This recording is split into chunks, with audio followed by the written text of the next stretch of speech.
이튿날 여호수아는 아침 일찍 일어났습니다.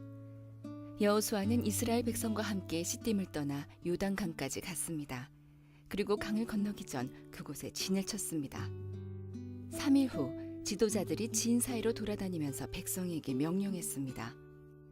여러분은 제사장들과 레위 사람들이 여러분의 하나님 여호와의 언약궤를 메고 가는 것을 볼 것이요. 그러면 여러분은 지금 있는 곳을 떠나 그 뒤를 따라가시오. 이제 여러분은 한 번도 가본 적이 없는 길을 가게 될 것이오.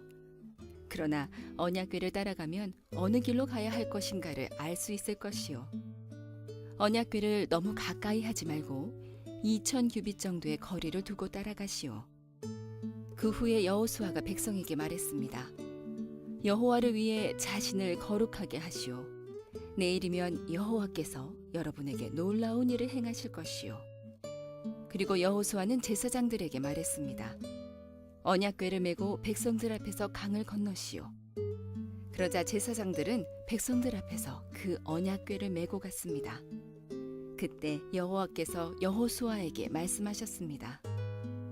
오늘부터 내가 너를 모든 이스라엘 사람들 앞에서 큰 사람이 되게 하겠다. 그러면 백성은 내가 모세와 함께 했던 것 같이 너와 함께 한다는 것을 알게 될 것이다. 언약궤를 나르는 제사장들에게 말하여라. 그들에게 요단 강가에 도착하면 물 한가운데로 들어가라고 하여라. 그리하여 여호수아는 이스라엘 백성에게 말했습니다. 이리 와서 여러분의 하나님 여호와의 말씀을 들으시오. 살아계신 하나님이 여러분과 함께 하신다는 것을 여러분은 알 것이오. 하나님이 가나안 사람, 헷 사람, 히위 사람, 브리스 사람, 기르가스 사람, 아모리 사람, 여부스 사람을 쫓아내실 것이라는 것을 알게 될 것이오. 보시오, 온 땅의 주인이신 주님의 언약궤가 여러분보다 먼저 요단강에 들어갈 것이오. 이제 이스라엘의 12지파에서 한 사람씩 12사람을 뽑으시오. 온 땅의 주인이신 여호와의 언약궤를 메고 가는 제사장들의 발이 물속에 닿으면 강물의 흐름이 그치고 물이 흐르지 않게 될 것이오. 마치 두 개의 가로막힌 것처럼 물이 멈춰 쌓이게 될 것이오. 백성들이 요단강을 건너기 위해 진치던 곳을 떠났을 때 제사장들은 백성들 앞에서 언약궤를 옮겼습니다. 추수할 때가 되면 요단강에 물이 가득 차는데 그때도 물이 넘쳐 흐르고 있었습니다. 언약궤를 나르던 제사장들이 강가에 도착하여 강물에 발을 내디뎠습니다. 바로 그 순간 강물의 흐름이 그치고 강물은 멀리 떨어진 아담이라는 곳까지 둑처럼 쌓였습니다. 그곳은 사르단 근처의 한 마을입니다. 사해로 흐르는 요단 강물이 완전히 말라버려서 백성들은 여리고 근처로 강을 건널 수 있었습니다. 강바닥은 완전히 말랐습니다. 이스라엘 모든 백성이 강을 건너는 동안 제사장들은 언약궤를 맨 채 강 가운데 서 있었습니다. 이스라엘 백성들은 마른 땅을 밟으며 요단강을 건넜습니다. 할렐루야. 우리 하나님께 감사의 박수를 드리겠습니다. 주님의 은혜와 축복 여러분과 함께 하시기를 바랍니다. 귀한 주일인데 하나님께서 우리를 사랑하시고 우리 인생 가운데 큰 은총을 더하여 주시는데 오늘 하루가 그런 하루가 되시기를 바랍니다. 몇 가지 안내 말씀 전하겠습니다. 우선 광고란에 제일 밑에 공통란을 보게 되면 드림콰이어, 오늘 우리 성가대를 저희가 드림콰이어라고 이야기를 하는데 모집을 하고 있습니다. 제가 이부 때 여쭤보니까 오디션 안 한대요. 목소리가 필요한 것이 아니라 사람이 필요한가 봐요. 그래서 많이 지원하셔서 나는 노래 부르면 다른 사람들이 어려워하더라 이런 분들도 가시면 그쪽에서 그냥 안 하면 좋겠다 그러면 안 하면 되니까요. 많이 지원하셔서 예배 끝나고 나가실 때 안내데스크가 바깥에 있으니까 많이 접수해 주시기를 바랍니다. 지난 주일날 걷기대회 잘 마쳤습니다. 감사드리고요. 기도해 주시고 관심 가져주셔서 감사드립니다. 오늘 제가 이렇게 성가대 우리 찬양팀에 찬양하고 난 다음에 나와서 합심 기도를 인도했는데 앞으로 저희가 이제 그렇게 좀 하려고 합니다. 한남 같은 경우는 1부부터 4부까지 성인 예배를 드리는데 1부하고 4부는 대표 기도가 있어서 대표 기도 해 주실 것이고요. 2부, 3부는 저희가 합심해서 좀 기도하는 시간을 가지려고 합니다. 그래서 합심 기도에 좀 익숙하지 않은 분들, 너무 시끄러워서 어렵다 이런 분들은 조금만 이렇게 적응한다 생각하시고 마음을 열어주시고요. 기도가 잘 안 될 때는 그냥 기도 드리면 됩니다. 그런 마음으로 함께 기도도 해주시고, 송파 같은 경우에는 두 번 저희가 예배를 드리는데 2부 예배 때 합심해서 좀 기도하는 시간을 갖기로 했으니까 그렇게 기억해 주시기를 바랍니다. 벌써 저희가 10월 달이고 다음 달 되면 이제 교회가 또 창립 6주년인가요? 5주년인가요? 5주년인가요? 다음 달 되면 창립 5주년 되고, 보통 이러면 이제 연말 연시 이제 이렇게 계획을 쭉 들어가게 됩니다. 연말이 되면서 저희 교육자들이 조금 이동이 있어서 미리 좀 설명을 드리려고 하는데, 그 이유는 좀 아는 분들도 있어서 그에 대해서 좋은 일인데 이렇게 그냥 조용조용히 전해지는 것보다는 다 알면 좋겠다 싶어서 미리 좀 알려드립니다. 우리 하성지 목사님은 지금 송파에서 섬기고 계시는데, 하 목사님은 연말 되면은 미국 남가주의 사랑교회, 남가주 사랑교회라고 참 좋은 교회입니다. 거기에 청년 디렉터로 또 좋은 기회로 가게 됐고요. 문찬신 목사님이 지금 팀지를 섬기고 있는데, 문찬신 목사님은 캄보디아의 선교사로 파송이 되게 됐습니다. 캄보디아는 저희가 이제 기도하고 섬기고 있는 계속적인 선교지이기 때문에 우리 교회 부목사로서 선교지 현지에서 가서 함께 사역하게 되는 다 주님의 은혜라고 생각을 합니다. 그래서 서로 만나면 기도도 해주시고 관심도 가져주시고요, 축복도 해주시기를 바랍니다. 교회에 처음 오신 분이 계시면 주님의 이름으로 환영합니다. 잘 오셨습니다. 예배가 끝나고 난 다음에 1층 커피숍에 오시면 안에 유리방이 있습니다. 오시면 함께 교회 소개도 하고 서로 교제하는 시간을 갖도록 하겠습니다. 가슴에 손을 얹고 우리 믿음을 고백하고 함께 말씀을 듣겠습니다. 제가 먼저 고백하겠습니다. 하나님은 나를 사랑하십니다. 나는 그 사랑 안에 있습니다. 하나님은 오늘 나에게 말씀하실 것입니다. 그 말씀에 능력이 있습니다. 그 말씀에 생명이 있습니다. 나의 마음을 하나님께 열겠습니다. 나의 생각을 예수님께 집중하겠습니다. 들은 만큼 변합니다.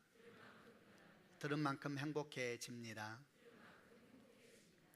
오늘 저희가 함께 나누는 본문은 굉장히 유명한 본문입니다. 여호수아 3장에 나오는 본문인데, 요단강이 갈라지고 그 사이로 건너가는 기적에 대한 이야기를 나누려고 합니다.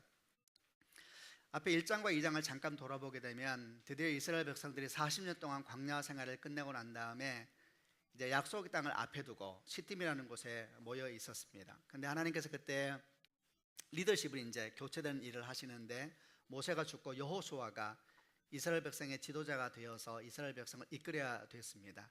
그러나 그는 몹시나 두렵고 큰 일이었는데, 우리 하나님께서 약속을 주시고 용기를 주셔서 여호수아도 용기 백배하게 되었고 이스라엘 백성들도 더욱더 하나가 되었습니다. 여호수아는 2명의 정탐꾼을 여리고성으로 보내서 상황을 정탐하게 하였는데, 그들이 돌아와서 라합의 얘기를 하고, 또 여리고성 백성들이 이스라엘 사람들 때문에 크게 두려워가 있다는 소식을 알게 되고, 또 이스라엘 백성에게 전해지게 되었을 때에 백성들의 마음 가운데는 더 큰 기대와 하나님이 정말 우리를 도우시는구나, 이런 마음의 고백들이 커졌을 것입니다.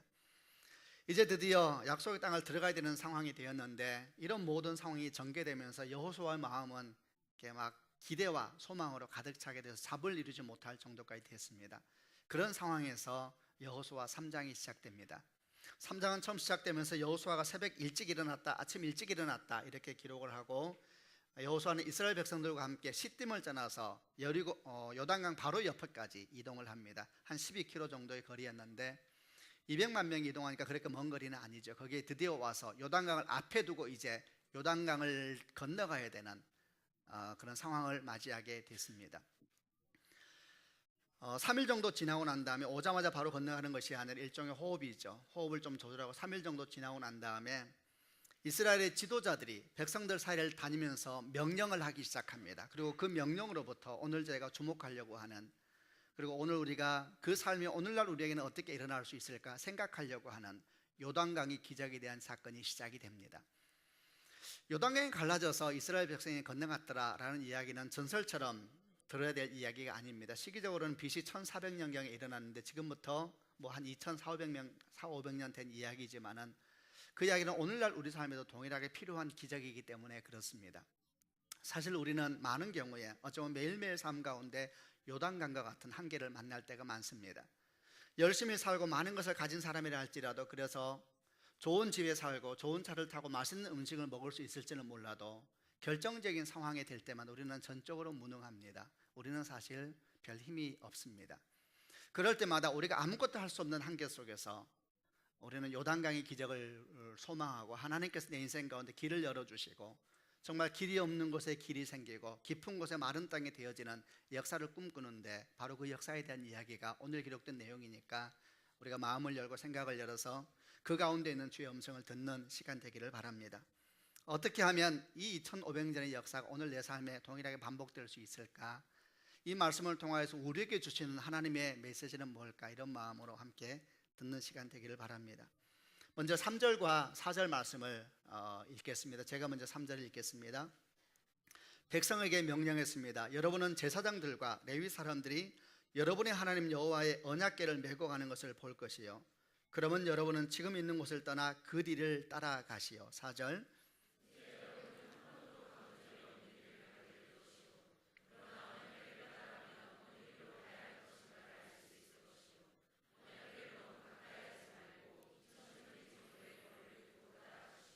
우선 우리가 3절과 4절 말씀을 묵상하면서 여호와의 요단강의 기적은 이스라엘 백성들의 믿음으로부터 시작되었다라는 교훈을 먼저 찾아보려고 합니다.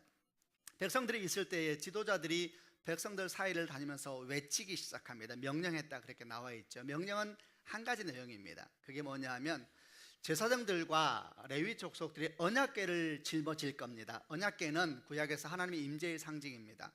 그 언약궤 안에는 하나님께서 써주신 십계명 돌판도 들어있었고, 아론의 쌍난 지팡이도 있었고, 그리고 그들이 광야 동안 먹었던 만나가 들어있었습니다. 이 모든 것이 상징하는 것은 주님께서 그들에게 말씀하시며 주님께서 그들을 인도하신다는 상징처럼 언약궤가 주어졌었습니다.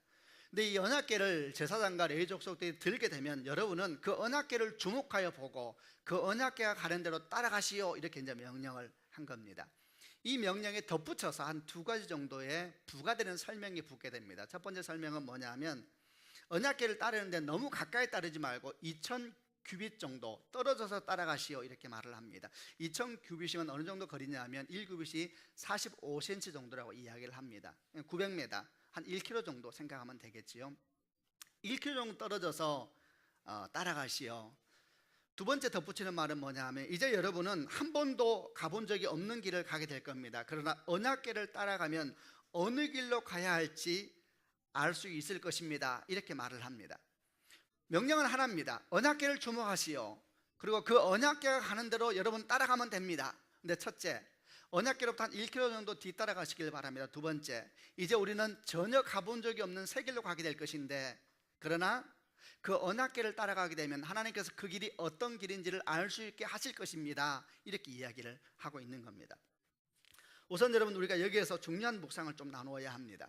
이 상황이 어떤 상황이냐 하면, 아직 하나님께서 이스라엘 백성들을 어떤 방법으로 요단강을 건너게 하실지에 대해서 모르는 상황이었습니다. 보통 우리는 요단강 이 기적 사건을 묵상할 때 이렇게 순서를 생각합니다. 하나님께서 여호수아에게, 또 여호수아가 이스라엘 백성들에게 먼저 말씀하셨다. 뭐라고 말씀하셨냐 하면, 제사장이 언약궤를 메고 요단강에 발을 내디디면 강이 갈라지게 될 것이다. 이 말씀을 먼저 하시고 난 다음에 이스라엘 백성들이 그 말씀을 따라서 언약궤를 메고 정말 걸어갔더니 요단강이 갈라졌더라, 이렇게 우리는 순서를 이해합니다. 여러분, 그렇지 않습니다. 하나님께서 먼저 방법을 말씀해 주신 것이 아닙니다. 요단강이 갈라질 것이라는 그런 방법과 약속이 먼저가 아니고, 이스라엘 백성들이 먼저 하나님 앞에 드리는 고백의 믿음이 먼저입니다. 그 고백의 믿음이 뭐였냐면, 언약궤를 주목하자, 그리고 그 언약궤가 어디로 가든지 하나님은 우리를 올바른 길로 인도하실 것입니다 라는 고백, 그 고백이 먼저였다는 것입니다. 이것은 아주 소중한 영적 교훈을 우리에게 줍니다. 백성들이 주목했던 것은 요단강이 아닙니다. 백성들이 주목했던 것은 요단강이 갈라지는 사건이 아니라, 그들이 주목했던 것은 하나님의 언약궤라는 것을 기억하는 축복이 있으시기를 바랍니다. 하나님께서 그 언약궤를 1km 정도 떨어지고 오라 그랬는데 왜 1km 정도 떨어지고 따라오라 그랬을까? 이것도 복잡하게 이해할 필요는 없습니다. 여러분, 그 전에는 하나님께서 광야에서 이스라엘 백성을 이끌 때에는 그때도 한가운데 언약궤가 있었지요. 그런데 그때는 어떻게 이끌음을 받았냐면 구름 기둥과 불 기둥이 이스라엘 백성을 이끌어 갔습니다. 구름 기둥과 불 기둥은 공중 높은 곳에 있었습니다. 200만 명이 다 볼 수 있었습니다. 구름이 움직이면 다 보았습니다. 그런데 이제 구름 기둥과 불 기둥은 사라졌습니다. 이제 언약궤가 제일 앞에 나가서 인도를 해야 되는데 이 언약궤는 땅에 있는 것입니다. 그러니까 바로 앞에 붙어가게 되면 뒷사람은 보이지가 않는 것이죠. 그래서 멀리 떨어져서 모두가 다 언약궤를 주목할 수 있도록 거리를 주고 따라가도록 얘기한 것이죠. 얼마나 섬세한 것입니까? 중요한 것은 이스라엘 백성들이 얘기한 것은 방법론이 아니고, 그리고 요단강이라는 한계를 주목한 것이 아니라 하나님의 언약궤, 하나님의 약속을 먼저 주목함으로 말미암아 요단강의 기적이 시작됐다라는 것입니다. 여러분, 기적보다 중요한 것은 믿음입니다. 아멘 하시기를 바랍니다.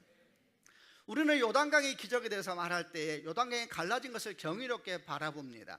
그리고 그 갈라진 사이로 마른 땅을 이스라엘 백성이 건너갔다라고 이야기를 하면은 정말 그들이 얼마나 멋있었을까, 얼마나 신났을까, 얼마나 대단한 일인가, 이렇게 부러운 듯이 바라봅니다. 그리고 우리가 이렇게 기도합니다. 하나님, 내 인생에서도 요단강이 갈라지게 하여 주옵소서, 이렇게 기도를 합니다. 우선 여러분 축복합니다. 이 기도가 여러분에게 이루어지는 축복이 있기를 바랍니다. 우리 인생 가운데 요단강처럼 우리가 정말 어찌할 수 없는 장벽이 나타난다 할지라도 하나님께서 은혜를 베풀어 주셔서 주의 방법으로 그것이 갈라지고 마른 땅이 되셔 그것을 걸어가는 축복이 여러분에게 또 저에게 있기를 주님의 이름으로 축원드립니다.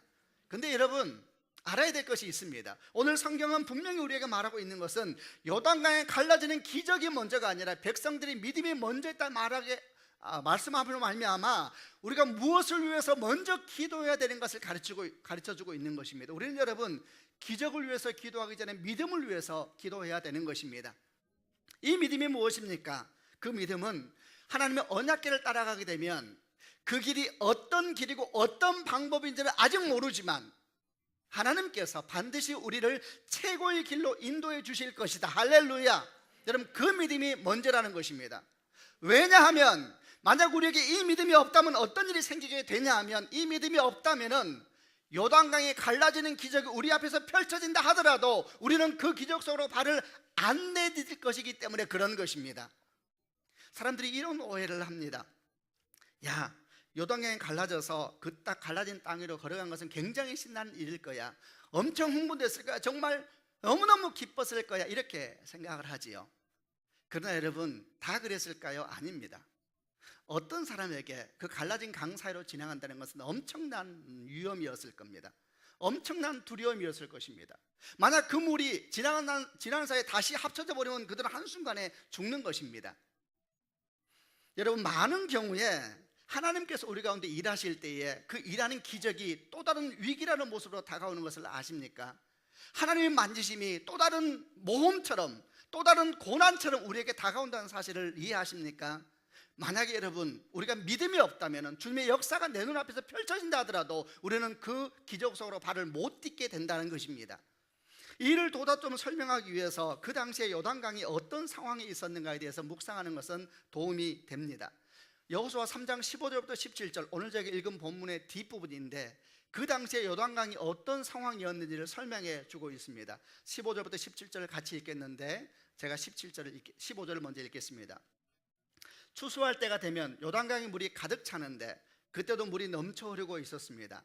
언약궤를 나르던 제사장들이 강가에 도착하여 강물에 발을 내디뎠습니다.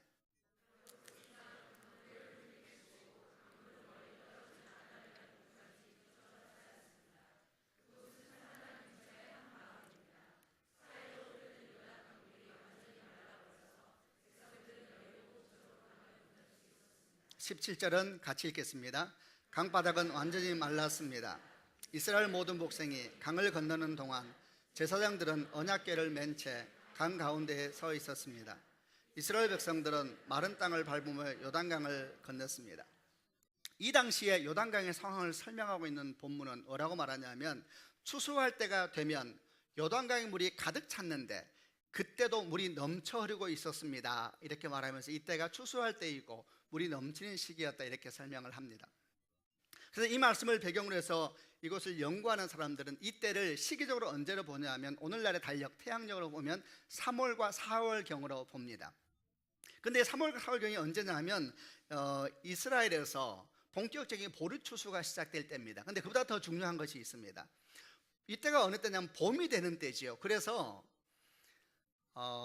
이 요단강이 갈릴리에서 물이 흘러나오는 것인데, 이 갈릴리에 물을 채우는 근원 중에 하나가 그보다 북쪽에 있는 헐몬산이라는 곳이 있습니다.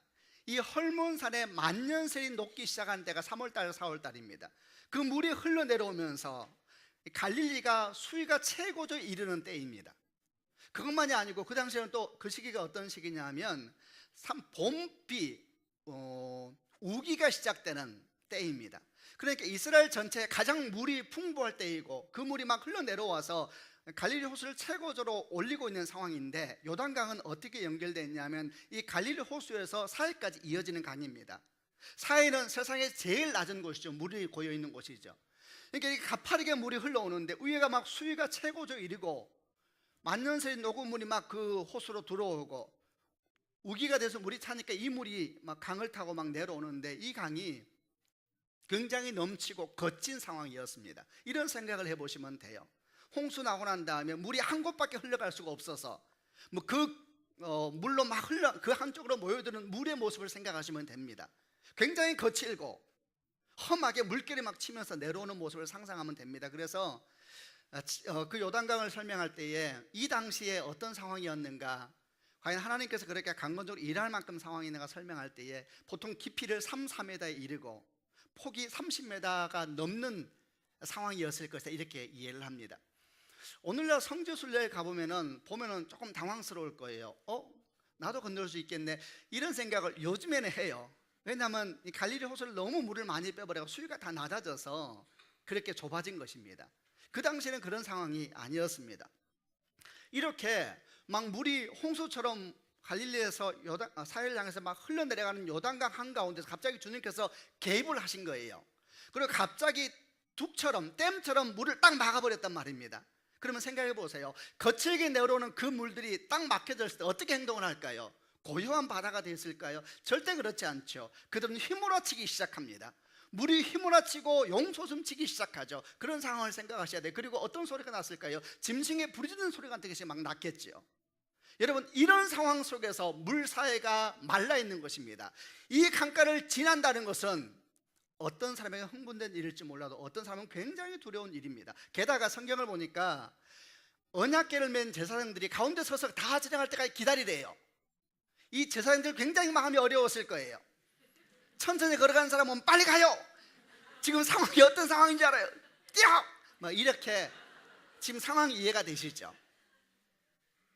여러분, 이 일을 조금 더 제가 여러분에게 설명하기 위해서 비슷하지만 보다 더 분명하게 이런 상황을 보여주는 장면이 홍해가 갈라지던 사건입니다. 출애굽하에서 약속의 땅에 들어갈 때까지 두 개의 물이 갈라지는 사건이 생겼습니다. 첫 번째는 홍해요, 두 번째는 지금 말하는 요단강이죠. 비슷한 면이 있습니다. 홍해를 생각해 보세요. 앞에는 홍해고 뒤에는 애굽 군대가 쫓아오고 있었습니다. 그들은 말할 수 없는 두려움 가운데 있을 때 주의 은총으로 말미암아 모세가 지팡이를 뻗었더니 홍해가 밤새 동풍이 불어서, 동풍은 동쪽의 사막에서 부는 뜨거운 바람이에요. 밤새 동풍이 불어서 홍해가 쩍 갈라졌습니다. 그리고 이제 그 사이로 이스라엘 백성이 지나가야 되는 거예요. 여러분, 지나갈 수 있겠어요? 무서운 일인 겁니다. 혹시 그 중에 이렇게 생각하는 사람도 있지 않았을까요? 이제 바다가 우리를 삼키려고 하는 것이구나. 들어가서 합쳐버리면 어떻게 합니까? 홍해 사건에 대해서 영화가 많이 나오죠. 이집트 왕자라는 영화에도 홍해가 갈라지는 사건이 나오는데 저는 사실 못 봤는데 본 사람한테 물어보니까 너무너무 멋있대요. 지나가는데 고래 실루엣이 이 물로 된 벽 사이로 영화예요, 영화. 그거는 생각해 보세요. 홍해는 수만 년 동안 갈라져 본 적이 없어요. 그 물결은 거대한 능력의 그 압력, 여러분, 그걸 주께서 막아버렸을 때에 그 물이 그냥 있겠어요? 용솟음을 치는 것입니다. 마치 삼킬 것처럼.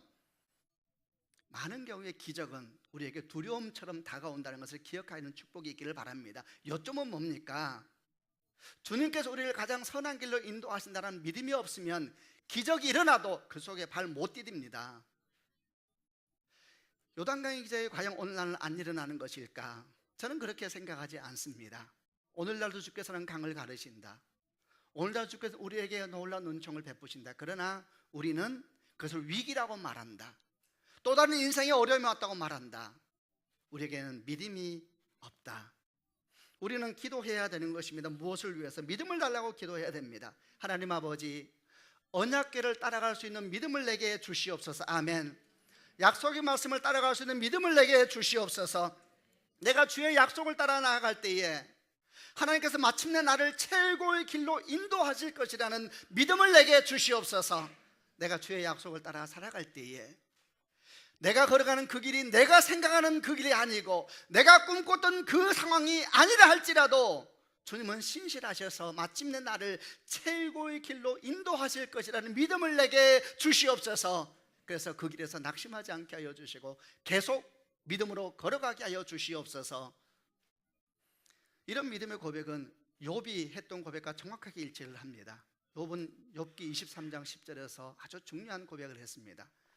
나의 가는 길을 오직 그가 아시나니 그가 나를 단련하신 후에는 내가 정금같이 나오리라. 아멘. 나의 가는 길을 오직 그가 아시나니 그가 나를 단련하신 후에는 내가 정금같이 나오리라.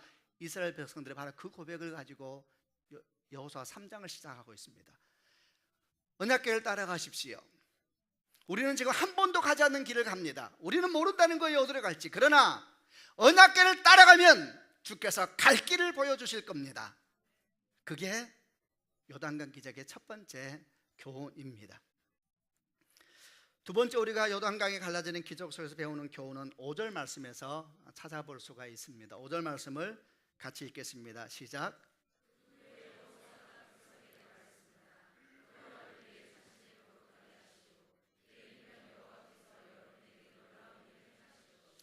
요단강의 기적이 우리 안에 펼쳐지기 위한 두 번째 교훈은 당신을 거룩하게 하시오 라는 말씀입니다. 개역성경은 성결하게 하라, 정결하게 하라 이렇게 표현이 되어 있습니다. 보통 구약성경에서 성결, 거룩을 말할 때는 외형적인 것을 의미합니다. 신체적으로, 도덕적으로, 종교적으로 문제가 있을 때 제사를 지내기도 하고 아니면 정결 의식을 행합니다. 정결 의식이라는 것은 옷을 깨끗하게 빨기도 하고 옷을 갈아입기도 하고 여인과 가까이 하지 않고 또는 어떤 특정한 곳에 며칠 동안 머물다가 다시 들어오기도 하고 이런 과정이 정결의식이라 그렇게 말을 했는데, 구약적인 정결의식은 주로 밖으로 드러난 것에 초점이 있었고 또 그렇게 행하는 모습으로 나타납니다. 그런데 오늘 본문을 보게 되면 조금 과연 뭘까라는 생각을 하게 하는 내용이 있어요. 여호수아가 스스로를 거룩하게 하시고 그 다음에 뭐라고 말하냐면 내일이면 하나님의 큰 일을 볼 것이다 그래요. 그래서 200만 명이나 넘는 사람이 그 상황에서 구약적인 외형적인 정결의식을 행하기에는 너무나 시간이 없어요. 그래서 우리는 이 본문을 어떻게 이해하냐면 구약 속에 있는 신약과의 만남을 통해서 해석할 수 있는 본문으로 보는 겁니다. 이건 내면적인 정결을 의미하는 것이다. 다시 말하면 마음을 새롭게 하십시오. 마음을 정리하십시오. 하나님을 향하여 주목하십시오. 하나님께서 당신 앞에서 큰 일을 행하실 것입니다. 사실 이런 말씀은 여기만 있는 것이 아니라 비슷한 말씀이 하나 더 있습니다. 출애굽 3장을 보게 되면 하나님께서 모세를 부르실 때에 시내산에서 불타는 떨기나무 가운데 모세를 부르실 때에 떨기나무가 있는데 불이 막 붙었습니다. 근데 타지 않는 겁니다. 모세가 지나가다가 불이 붙었는데 타지 않아서 신기하여서 그 가까이 갔을 때 갑자기 음성이 들려옵니다. 네가 선 땅은 거룩한 땅이니 네 발에서 신을 벗어라 라는 음성이 들려오죠. 여러분, 이것이 하나님께서 모세에게 하나님이 일을 하시기 전에 요구하셨던 것입니다. 네 발에서 신을 벗어라, 네 스스로를 거룩하게 하라. 이 신을 벗고 난 다음에 이제 주님께서 그 모세를 향하여 하나님의 위대한 사건들을 설명하기 시작합니다. 하나님께서 구원의 역사를 시작할 것이다. 민족들을 통째로 구원할 것이다. 너를 기름 부을 것이다. 너에게 하나님의 권능이 임하게 될 것이다. 이런 이야기들이 시내산 불타는 떨기나무 아래에서 신을 벗은 모세에게 일어난 하나님의 사건이었던 것입니다. 그런데 그를 또 비슷한 모양으로 지금 여호수아는 이스라엘 백성들 가운데 당신을 거룩하게 하십시오. 이제 하나님의 사건이 일어나게 될 겁니다. 이렇게 이야기하고 있는 겁니다. 어떻게 거룩하게 할 수 있을까요?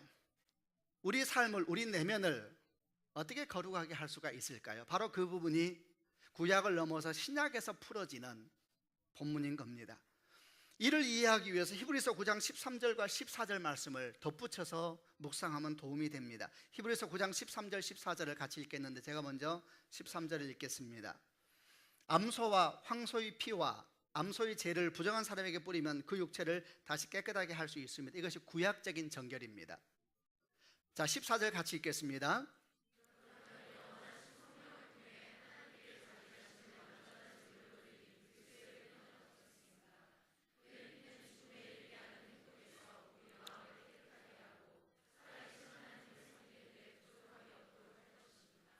무슨 말씀입니까? 구약은 육체, 드러나는 것을 정결하게 할 수밖에 없었지만 이제 예수 그리스도의 십자가의 보혈로 말미암아 우리 내면을 정결케 하는 일들이 생기게 됐다는 것이죠. 여러분, BC 1400년에 생겼던 요단강에 건너는 사건은 십자가에서 만남으로 만나 완성되는 것입니다. 그것이 요구가 뭐냐 하면 너를 정결하게 하라, 주 앞에 너를 날마다 세워라. 왜냐하면 우리 가운데 있는 선하지 못한 것들, 악한 것들이 하나님의 역사를 막는 장벽이 되기 때문에 그렇다는 것입니다. 우선 이 말씀을 이해할 때에 어떤 분들은 이런 생각을 해요. 그래요? 마음만 정결하게 하면 되는군요. 마음이야 뭐 할게요. 그러면서 삶은 관계없는 것처럼 생각하는 분들이 있는데 전혀 성경을 오해한 것입니다. 주님은 삶을 만지기 원할 때 중심으로 들어가는 분이십니다. 주님 말씀하시기를 밖으로 나오는 것은 안에 있는 데서 나온다 그랬습니다. 샘의 근원을 치유하지 않으면 나오는 물은 고쳐지지 않는다 말씀하시면서 내면의 중심을 만지는 분이 하나님이십니다. 하나님께서 우리 마음의 내면을 거룩하게 한다는 얘기는 뭐냐면 그를 통하여 삶을 거룩하게 하시겠다는 선포입니다. 아멘입니다. 우리는 이렇게 생각을 해야 합니다. 하나님, 내 마음으로부터 거룩의 역사가 시작되게 하여 주옵소서. 그런데 여전히 내 입에서 혼탁한 말들이 나오고 내 행동에서 추한 행동이 나온다면 우리는 어떻게 이해를 해야 되냐 하면, 하나님, 내 마음의 근원에 뭐가 있길래 이 근원으로부터 이렇게 혼탁한 물들이 나오는 것입니까? 이러면서 고민하고 기도하고 아파해야 되는 것이죠. 그러니까 하나님께서 내면을 만지면서 우리 삶의 정결함에 대해서 말하고 있는 것입니다. 그러면 이제 다시 요단강과 연결해서 얘기를 해볼게요. 삶의 정결함이 요단강의 기적과는 어떤 관계가 있는 것일까? 그것은 마태복음 5장 8절에 있는 말씀이 이해에 도움을 줍니다. 마태복음 5장 8절은 우리 주님께서 산상수훈에서 팔복을 말씀하셨다 아주 중요한 말씀입니다. 그 중에 하나이지요. 마음이 청결한 자는 복이 있나니 저가 하나님을 볼 것이다.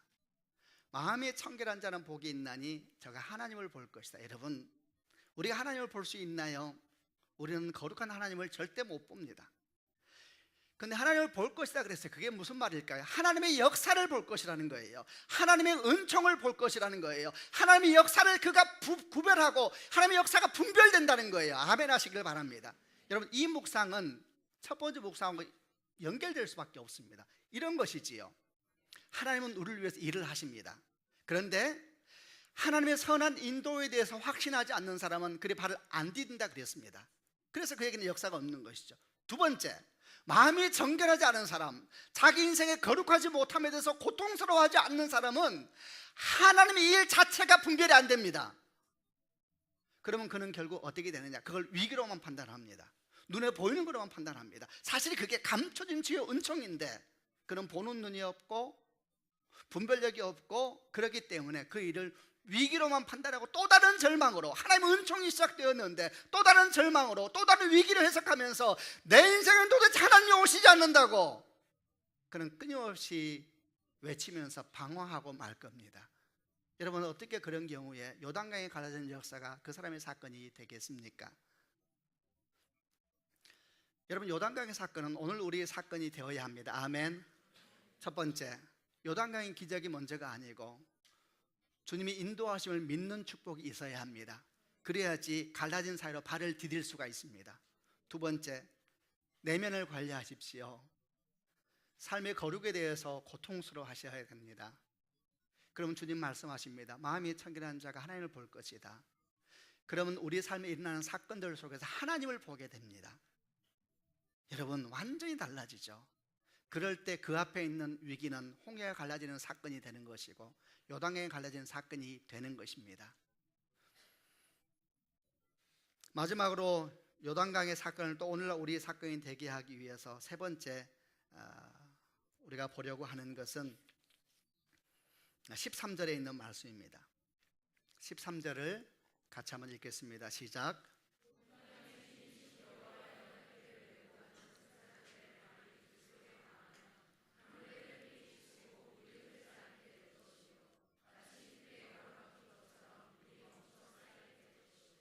세 번째 하나님의 교훈은 움직이라는 것입니다.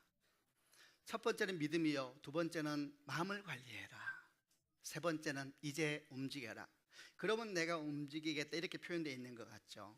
아닙니다. 이미 주님은 움직이시고 계십니다. 이미 주님은 준비되어 있지요.